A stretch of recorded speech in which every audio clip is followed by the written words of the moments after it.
Hello, everyone, and welcome back. My name is Courtney. I am here with my spouse, Royce, and together we are the Ace Couple. And today we are asking the question, is having a boyfriend embarrassing now?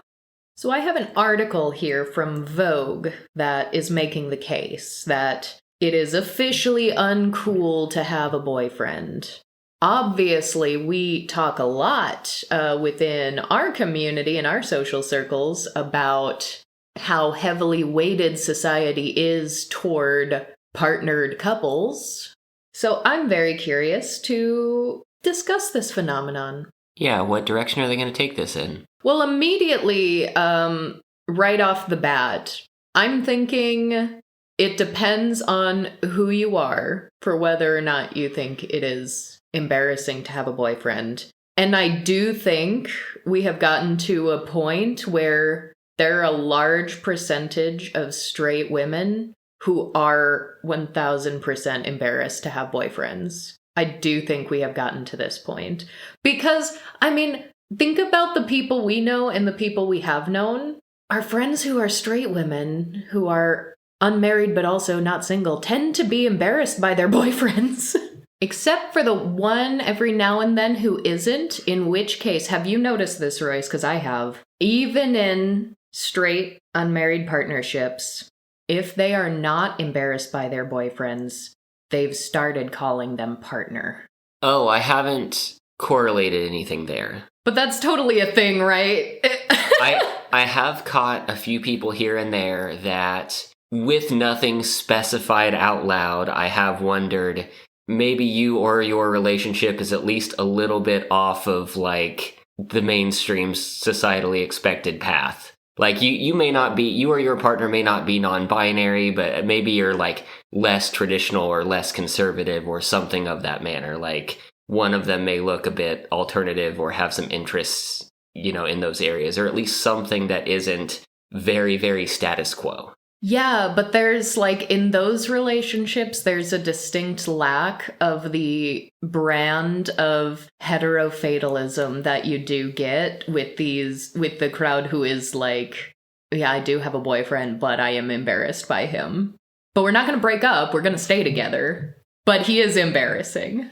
Heterofatalism. Oh, is this not a thing we've talked about at length? Because I think about heterofatalism all the time. I don't think that is a word that I have heard spoken. Oh. I think I understand what you mean. That's going to have to be a whole other episode in and of itself, because I think about this phenomenon of heterofatalism all the time. Maybe we'll wade into it a little bit with this article, but I very much want to put a pin in that for a larger topic of conversation.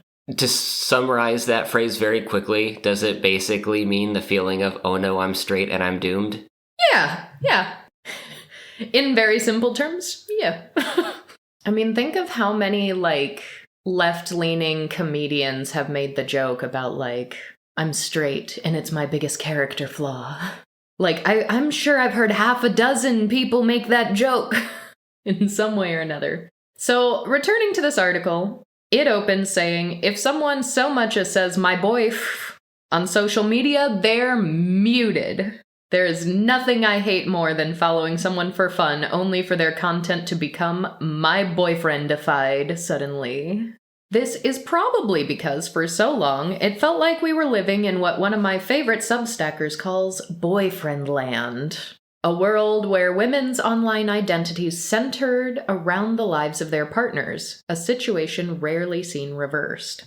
I do want to come back to that Substack with the boyfriend land, but we'll press on for now. But the main point of drawing attention to boyfriend land is that there is a very real element of social clout that women, mostly cis straight women, get by flaunting their boyfriends or their husbands on social media. And that is a real thing. That is a very real thing, not only on social media, but we do live in a society where there is social clout to be gained by being partnered, which is in and of itself a problem.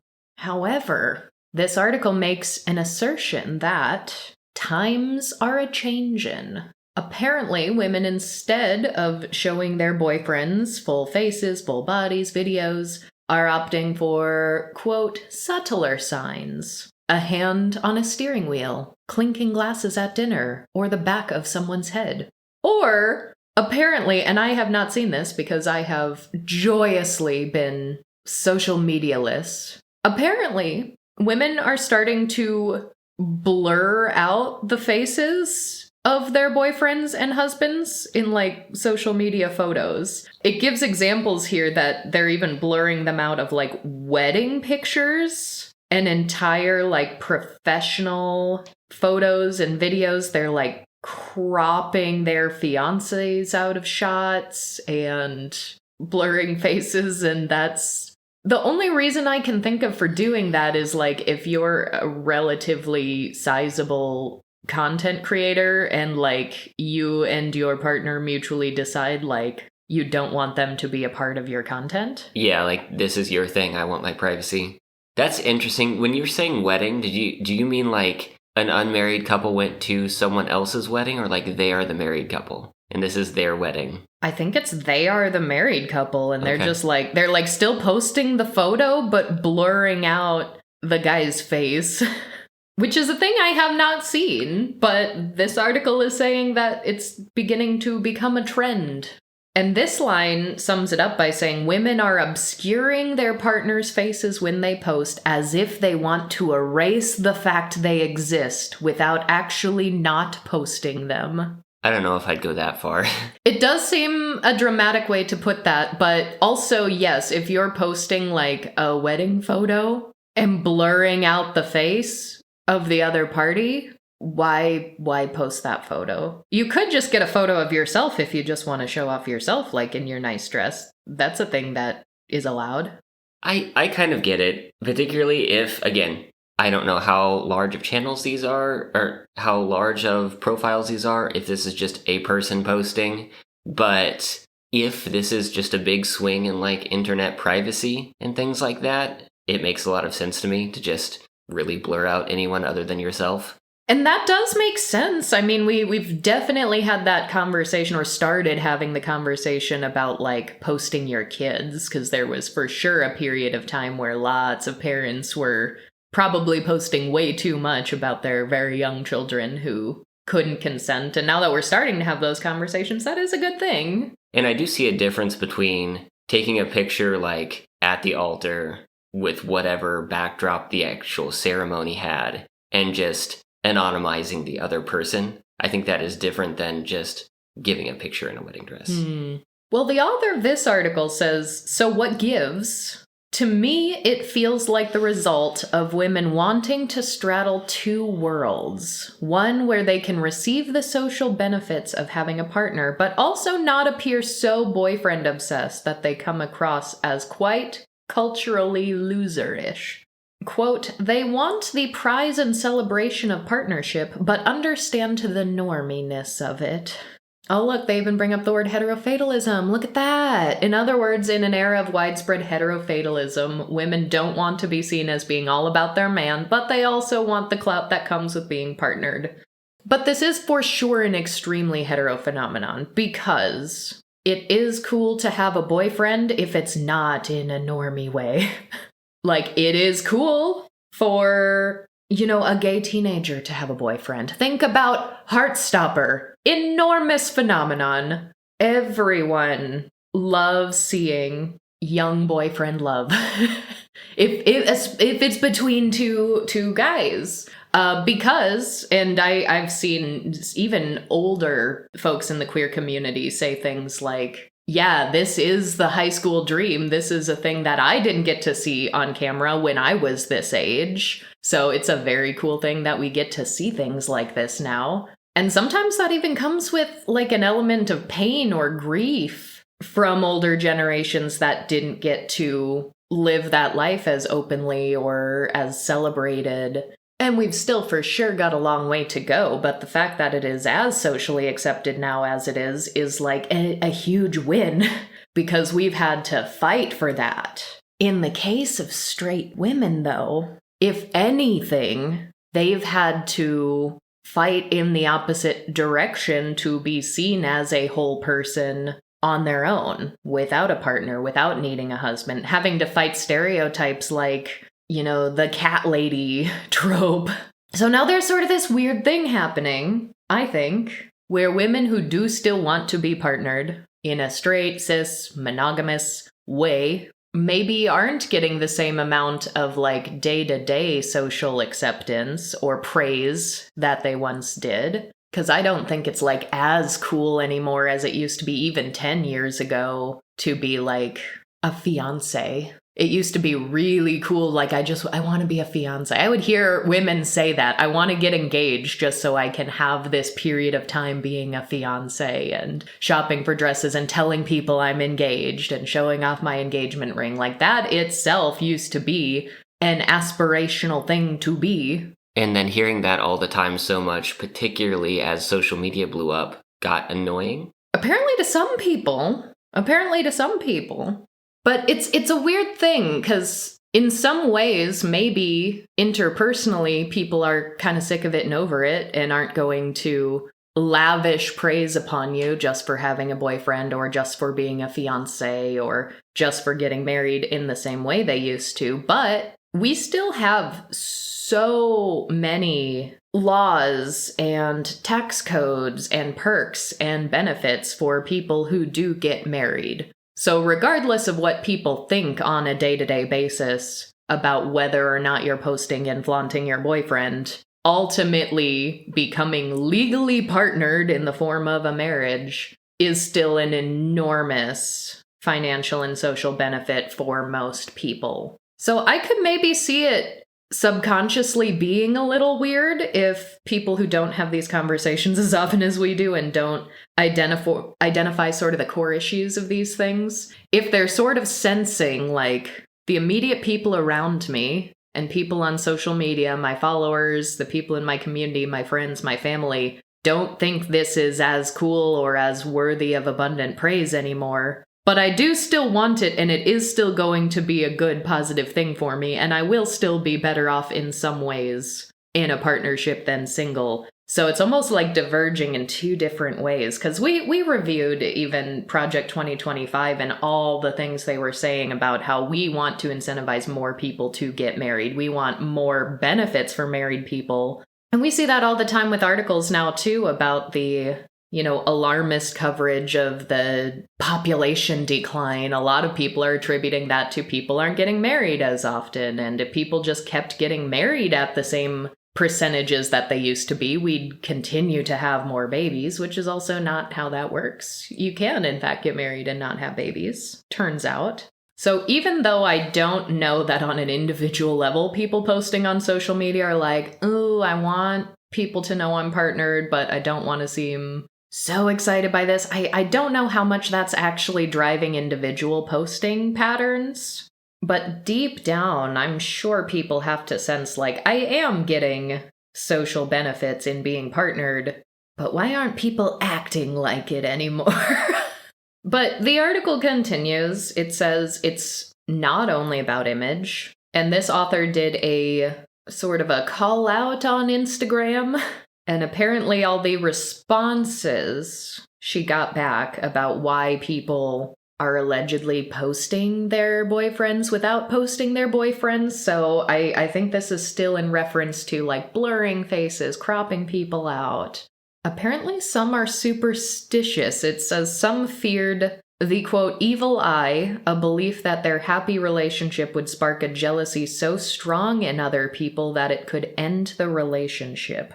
A virtual manifestation of harm? That's interesting. Well, the evil eye thing is, I don't have the capacity to meaningfully explore that as a phenomenon, but it has risen over recent time like trends do. And I find it very fascinating that there is this belief, this cultural belief, this, the article refers to it as a superstition, that more people have just kind of like adopted, probably almost entirely because of social media. And I truly, truly do not know enough about it to be able to talk about whether there are ways to harmfully, like, misappropriate these beliefs in a cultural appropriation kind of way. But that's been one where I've just seen a lot more people wearing jewelry with the evil eye, a lot more people hanging those eyes above, like, door frames in their houses. But I have never known, or at least not knowingly known and had a conversation with someone who has expressed, like, I believe in the evil eye, and therefore this is how I have modified my behavior. And since this is being seen as sort of a new trend, I do wonder where this comes from. Because while I'm also sure that a lot of people who have adopted these beliefs in recent years genuinely have adopted the belief, I also fully have observed some people just treating the evil eye as, like, a fashion fad almost. But then apparently others didn't believe that jealousy would cause the relationship to end necessarily, but did still fear the end of the relationship as a reason for not posting. And then being, quote, stuck with the posts, which that's an odd one for me too, because you can delete posts. You are allowed to do that. This quote from a 38-year-old says, I was in a relationship for 12 years and never once posted him or talked about him online. We broke up recently, and I don't think I will ever post a man. Even though I am romantic, I still feel like men will embarrass you even 12 years in, so claiming them feels so lame. See, that's some good old heterofatalism right there. It's like, I want a man, but men are terrible. And this is why I do think this should be an episode in and of its own to explore that concept, because how often have we heard, well, I guess I can't even say they were all straight people. It's not a purely heterosexual thing. But there's like layers, right? So we've heard straight people be like, man, I wish I could be gay. Especially straight women, like, I wish I could just be a lesbian. That's a thing people say. Tends to be frowned upon by most queer people, because we're like, that's not gonna fix it, babes. But how many allosexual people have we known that are like, wow, I wish I could be ace, that would be so much easier. I wish I could be asexual. Wouldn't life be so much easier if I wasn't sexually attracted to people? Which is, again, another situation of, like, I don't think you understand the full implications when you say that, but we do get those flippant comments like that. So maybe there's a broader overarching allofatalism out there, hanging as an umbrella over heterofatalism. But there was an overwhelming sense from single and partnered women alike that regardless of the relationship, being with a man was almost... But there was an overwhelming sense from single and partnered women alike that regardless of the relationship, being with a man was an almost guilty thing to do. It talks about various online comments such as, why does having a boyfriend feel Republican? I was assuming that was going to have some sort of political implications. I mean, the Republicans want you partnered, preferably in a straight way, definitely in a married way. Procreative way? Absolutely. That is literally what they want so bad that they are changing laws to try to make it harder and harder for you to not do that and still have a financially viable life. Could it be that the left-leaning straights are finally starting to feel this guilt of, like, the unearned privilege, as Dr. Bella DePaulo puts it, of the benefits that only married people get in this country, for example, of which there are over 1,000? Like, I don't think you need to know what all those laws are to be aware that the laws do incentivize this. It is easier to do it. And even on just an easier basis, like, how are you going to afford a home if you don't pool income with another person? How are you going to afford having kids on a single salary? It's nearly impossible for a lot of people. Other comments include, boyfriends are out of style. They won't come back in until they start acting right.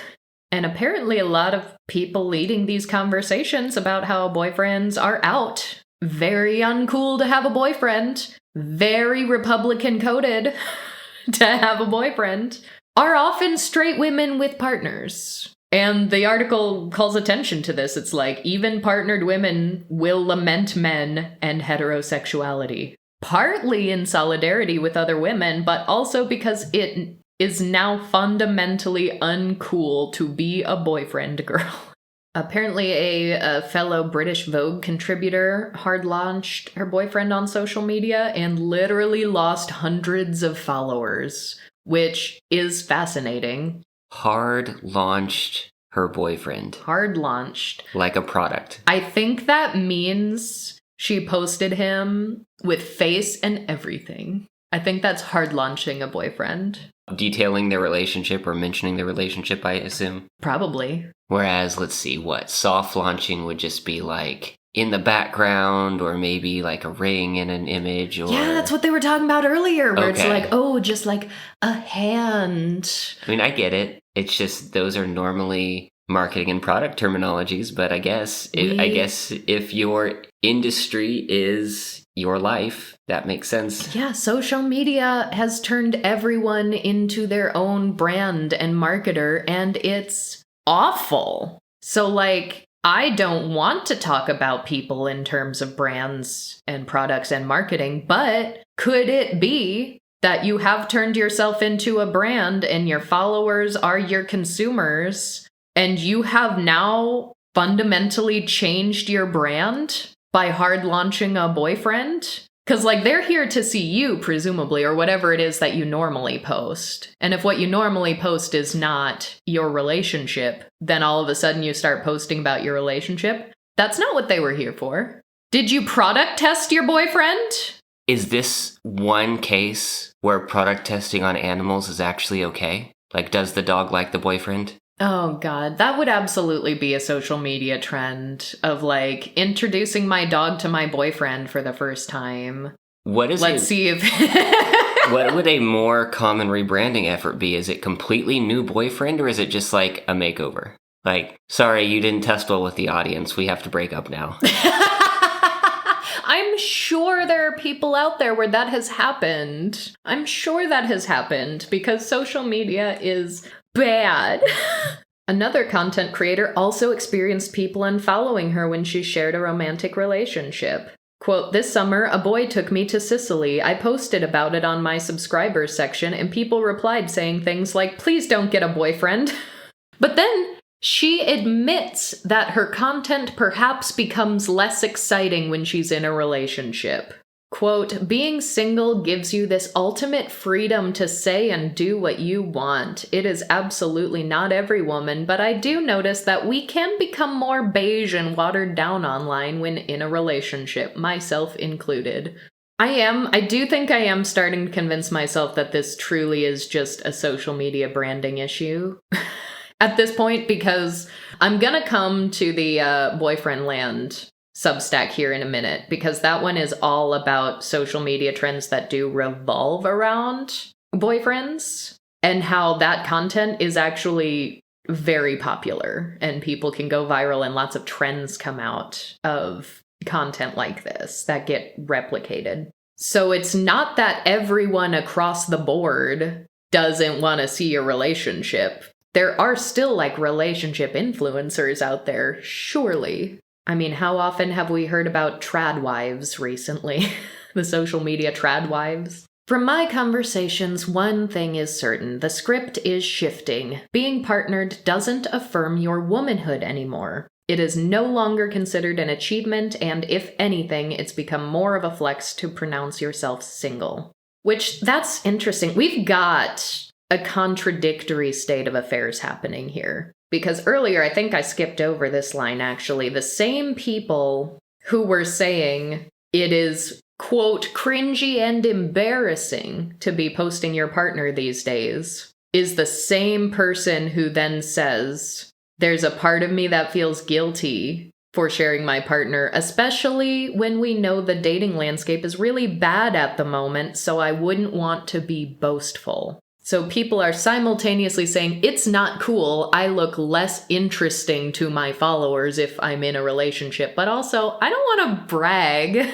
It is kind of great to have a boyfriend, and not everyone has one. There's probably a somewhat bad read on that where someone would say, much like you would of any more traditional creator and artist of some kind, that the best creations come when there's some bit of strife there. There are a lot of artists who tend to be better when they're miserable.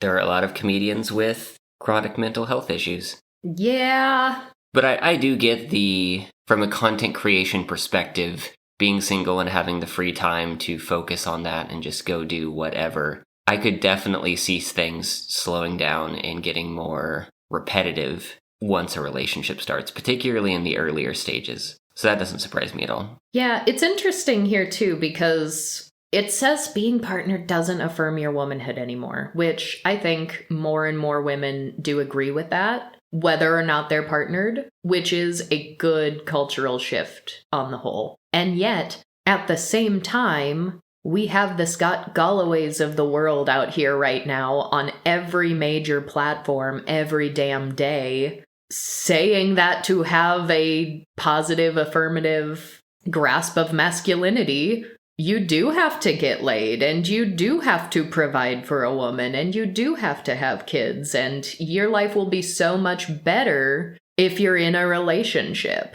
So I kind of think even straight cis women might be beginning to queer themselves a little bit, trying to step outside of the traditional bounds, trying to define for themselves what a good life can look like when you aren't so strongly tied to the traditional get a boyfriend, get engaged, get married. But I think it's really, really hard for them to do that when they do actually, for themselves, want that. They're like, I don't want to want this. I understand that not everybody needs this and not everyone should have to have this as a prescriptive way of living, but I kind of still want it. And it's probably even harder when a lot of their dating pool are hearing these talking points all the time, doubling down on that heteronormativity. So while there are straight men out here who are really doubling down saying, I do need a relationship to affirm my masculinity, the people they're dating are saying, I don't need a relationship to affirm my femininity. So I think there are growing pains. There are growing pains for a couple of different reasons. So popping over to this boyfriend land, the subtitle is, On TikTok, Every Trend is Just the Patriarchy. According to Tell the Bees here, over half of the trends that go viral end up being co-opted by people showing off their male partners. There are comparatively few trends of men showing off their girlfriends or wives. Apparently 99% of the time it's women showing off their boyfriends or husbands. This writer started keeping a tally at the beginning of 2024 and gave up around March and just deduced the app itself is just patriarchy. It was so heavily skewed it wasn't even worth continuing to keep the tally. It has a lot of screenshots of examples here like other people's boyfriends versus mine, or my Swedish boyfriend tries a Rice Krispie treat for the first time. Those in isolation, fairly innocent, but then it goes on to talk about some of the ickier ones, like a video that went viral of a groom popping a bottle of champagne directly at his bride's face. And the comments were apparently all like, he's a golden retriever, he's just excited. Why can't you lighten up and have fun? Or a video of a woman saying, begging my dad not to flip me on the dance floor at my wedding, and then he does flip her, and all the comments are like, aw, so sweet. So cute, and the way he tippy-tapped away at the end, he's so tickled with himself, with all these emotional emojis. And this writer justifiably, I think, asks why men, always men and only men, why do they get to behave atrociously and then have millions of people rush to defend them? And why are people posting, hey, I set this boundary, someone crossed the boundary, and everyone's going, oh, this is cute. This is great, actually. The writer surmises that when society teaches people to accept bad behavior becomes normalized. And apparently there's a trend of people just like posting pretty cruel screenshots of text interactions with like men in their life, and they come in many forms, like text from my situationship, or sometimes all you need is your boy best friend, or text from my brother, and they're all like insulting the women, and the women are just posting these screenshots like haha funny. And then we get all these like really creepy comments about like, this one says like, ha ha ha, I live with my guy best friend and his 3 friends, and I am now the proud mom of 4 grown men. And everyone's like, ha ha ha, hilarious. And apparently now, like, mind you, I am not on TikTok, so I am just seeing all these screenshots, having not experienced these trends in the wild. But apparently there's also a trend of people who just like post their hot family members who are guys, like, everyone look at my hot brother, or here's my hot dad. And these are doing numbers. A lot of these screenshots for examples of these trends have like almost 500,000 likes on what I assume on TikTok is an incredibly short video. The writer here says, I know there is a certain segment of society for whom having a boyfriend or a husband is quite literally the most important thing you can do. But the millions of posts about it make me question what exactly is happening. TikTok content is memetic. When something performs well, people jump on the bandwagon and trends are born. But as someone with 2 degrees in sociology, I shudder a bit when I see the types of content that break through. It's another to watch every trend boil down to, look at this man, look at me standing near this man, look at my man, my man, my man, my man, my man. And leaving off on a rather haunting note, I would say, the author writes, it's probably a coincidence that this content is so popular on TikTok as Roe is repealed and tradwife numbers rise, right? There simply can't be a connection, but what do I know? I'm just a hater without a boyfriend.